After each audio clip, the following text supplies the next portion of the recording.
Today, the learning objective is to understand and apply. This is under the category of a psychomotor style. The goal here is to evaluate where the individual is at physically. To begin, I will sit the individual down and talk for the first 30 minutes of a 45-minute session, describing the workout plan in detail, meanwhile learning the goals the individual wants to achieve. Depending on the scenario, I will lend them a healthy eating pamphlet as well as a Get Started workout plan. The Get Started workout plan will then be the first test for the last 15 minutes of the session to evaluate the individual.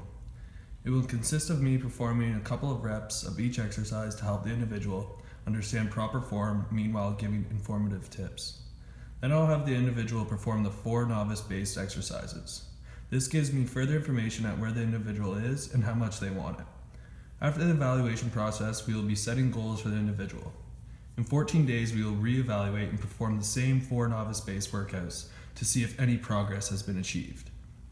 If the numbers aren't varying too much, this means we as a team need to apply ourselves more and take things up a notch. The first exercise to loosen up the muscles and get the blood pumping would be 1 minute of wall jumps. The next exercise is to see how many push-ups you can do, and this identifies if the individual is willing to understand and apply accordingly. Push-ups aren't easy, especially without the proper form.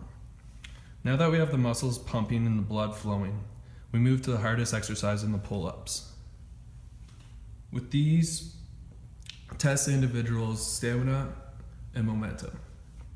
Lastly, we finish off with a plank.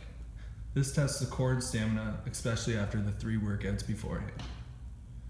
So after we have finished the 4 workouts, I have the individual walk on the treadmill for 5 minutes and then stretch afterwards. As they're doing this, I'm calculating where the number should lie in 14 days if we continue working together for the next 2 weeks.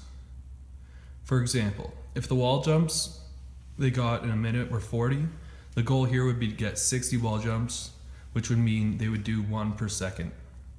Next, we have the push-up challenge. If the individual could do 28 push-ups, then I would ramp that up to 40 for the following reevaluation.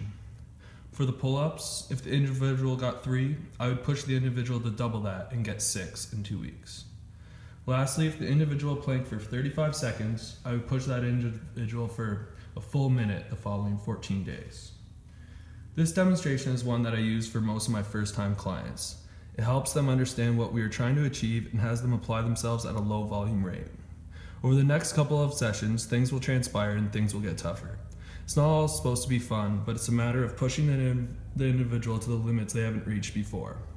If everything goes to plan, there won't be any need for me as a trainer after 2 months.